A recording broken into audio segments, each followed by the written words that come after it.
Hey guys welcome back to my news channel. તો હું છું હમણાં ઘર પાસે અને ફ્રેશ થઈને મસ્ત રેડી થઈને નીચે આવી ગયો છું બિકોઝ આજે છે શ્રાવણનો પહેલો દિવસ. તો હમણાં તો મંદિરે જવું છે તો મંદિરે જઈએ. તો હમણાં ટીંગુ આવે છે તો ટીંગુ જોડે જઈએ. અને મારી ગાડીમાં તો આડોનો શું પ્રોબ્લેમ થઈ છે 2 દિવસથી, ઓઇલ ટપક ટપક કરે છે.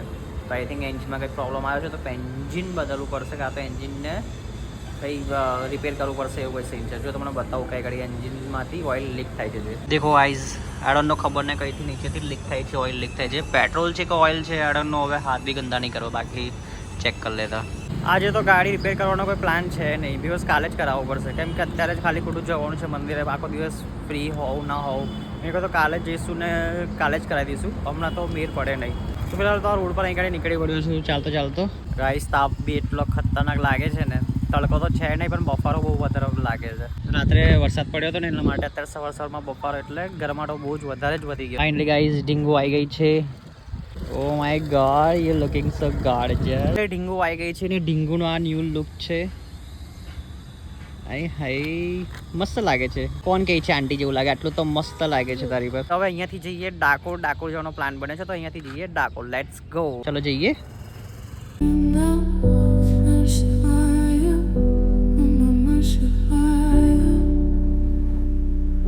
ફાઇનલી ગાઈઝ ડાકોરમાં એન્ટર થઈ ગયા છે મંદિર પાસે. મંદિર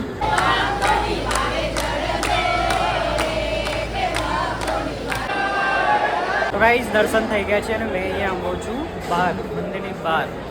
આ જે જગ્યા છે ત્યાં ગાડી ઊભો છું, પણ દર્શન જેવા જોઈએ એવા થયા નહીં પ્રોપર. ભીડ એટલી બધી હતી ને એટલે એને ફોન તો એલાઉડ નહોતો એટલા માટે. એટલે કંઈ નહીં, હવે ઢીંગો આવશે તો ઢીંગોનો વેઇટ કરીએ. તો ગાઈઝ ઢીંગો આવી ગઈ છે. હવે જઈએ અમે આ સાઈડ પાછળની સાઈડ આટો મારવા માટે. તો ગાઈઝ દર્શન થઈ ગયા છે તો અહીંયાથી જઈએ. ચંપલ પહેરીએ. પેલા ચંપલ અહીં ગાડી એક જ ચંપલ છે મારો, તો બીજો ચંપલ દેખાતો જ નહીં. તો ચલો હવે અહીંયાથી જઈએ ને ચલો. તો ગાઈઝ અમે હમણાં આવ્યા છીએ મંગલેશ્વર ધામ પાસે. અને અહીં ગાડી જો મંદિર જો લુક, જે નંદીની મૂર્તિ છે ઓ માય ગોડ કેટલી મોટી છે. બીજી એક જગ્યા બતાવો, અહીં ગાડી મસ્ત એક જગ્યા છે. બધી અહીંયા શિવલિંગ જ શિવલિંગ છે અહીં ગાડી. જો અહીંયાથી અંદર જવાનું છે. ગાઈસ આ છે અંદર જવાનો રસ્તો. અહીંયાથી જો કેટલો સાંકડો છે રસ્તો નહીં કે જો આખું ઝૂકી ઝૂકીને ચાલુ પડે. બાકી અહીંયાથી જવાય એવું છે ને, આખું નીચે જઈએ તો જ જવાય. વાવ અમેઝિંગ. તો ચલો ગાઈસ હવે જઈએ વડોદરા.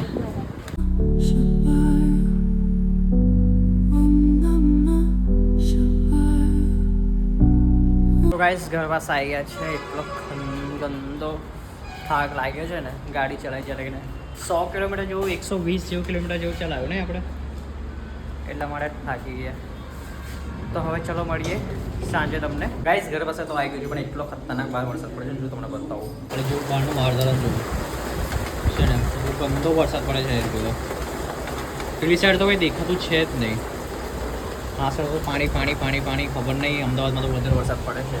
હવે અહીં ગાડી બી એવું ના થાય કે બધું ભરાઈ જાય. પડે ગાડી તો પાણી પાણી થઈ ગયું છે.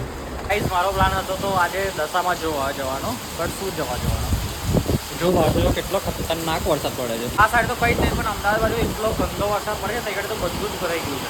આજે તો લાગતું નહીં કે વરસાદ બંધ થાય એવું. મને લાગે કન્ટિન્યુ રાત સુધી પડશે તો બધું જ ટોટલી ભરાઈ જશે અહીં ગાડી.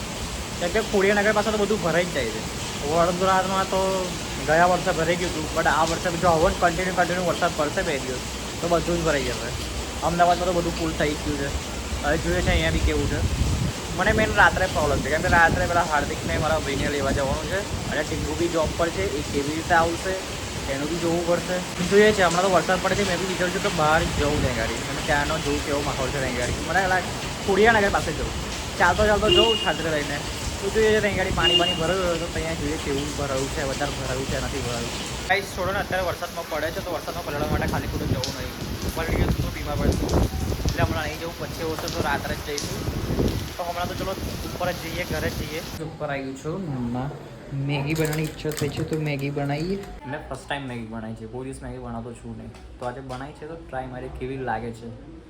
જો ફર્સ્ટ ટાઈમ આજે મેં બનાવી છે, જો હવે બની છે પણ એક ટ્રાય મારીએ પછી ખબર પડશે કેવી લાગે છે કેવી નહીં. ગાઈઝ વરસાદ તો રૂકવાનું નામ જ નહીં લેતો. ક્યારનો કાલ રાતનો પડપડ કરે છે કન્ટિન્યુ.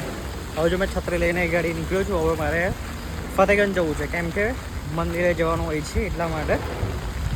તો હમણાં તો યાર વરસાદથી કન્ટિન્યુ ચાલુ જ છે.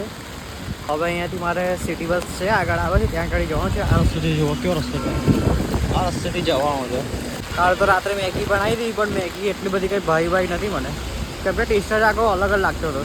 ઈપી મેગી જેવો કોઈ ટેસ્ટ જ નહોતો લાગતો. આમાં તો વરસાદ કન્ટિન્યુ એટલો બધો પડે છે ને યાર, જો બધું આ તો આખું ભરાઈ ગયું છે.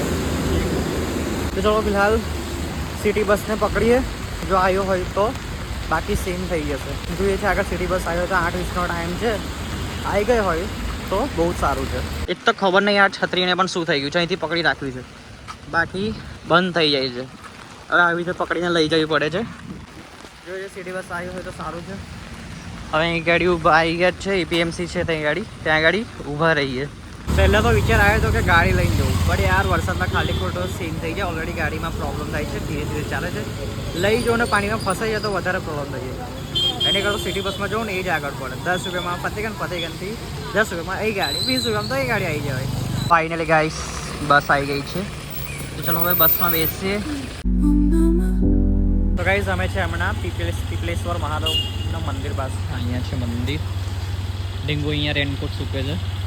હવે અહીંયાથી અંદરથી સામાન કાઢીએ, અંદરથી પછી જઈએ અંદર. હમણાં તો રેનકોટ કાઢ્યા આગળ અંદર નહીં જવા દે ભાઈ, તો અંદર ભીનું થશે એટલા માટે.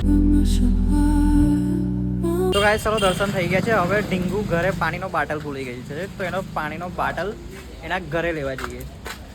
તો જો તો ત્યાં આગળ જો ને રેનકોટ પહેરે છે હજુ તો યાર, ખબર નહીં કેટલી વાર લગાવે છે. તો ચલો ત્યાં ગાડી જઈએ ડીંગુના ઘર પાસે.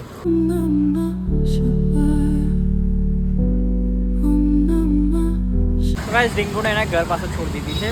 પાણીનો બાટલ ભૂલી ગઈ છે એટલા માટે.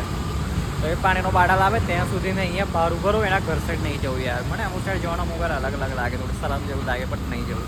તો અહીંયા બહાર ઊભો છું એના ઘર પાસે. આ છે જગ્યા, આ સામે ચર્ચ છે ત્યાં ગાડી. તો આવે છે તો વેઇટ કરું એનો, પછી જઈએ ફતેગંજ. તો ફતેગંજથી પછી જશે જોબ પર અને મેં જઈશ ઘરે. ફાઇનલી ડીંગો આવી ગઈ છે.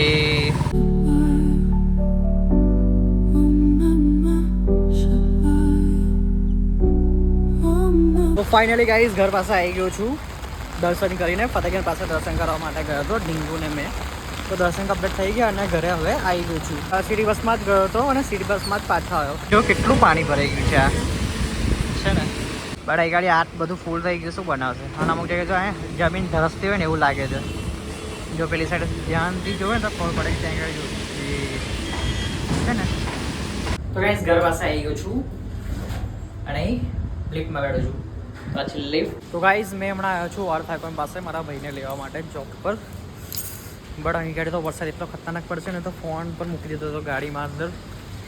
તો ફિલહાલ હવે આ બ્લોગને કરીએ એન્ડ. જો બ્લોગ તમને પસંદ આવ્યો તો લાઇક કરી દેજો, ચેનલ પર ના હોય તો સબસ્ક્રાઈબ કરી દેજો. મળીએ નેક્સ્ટ બ્લોગમાં. Thank you so much for watching. By.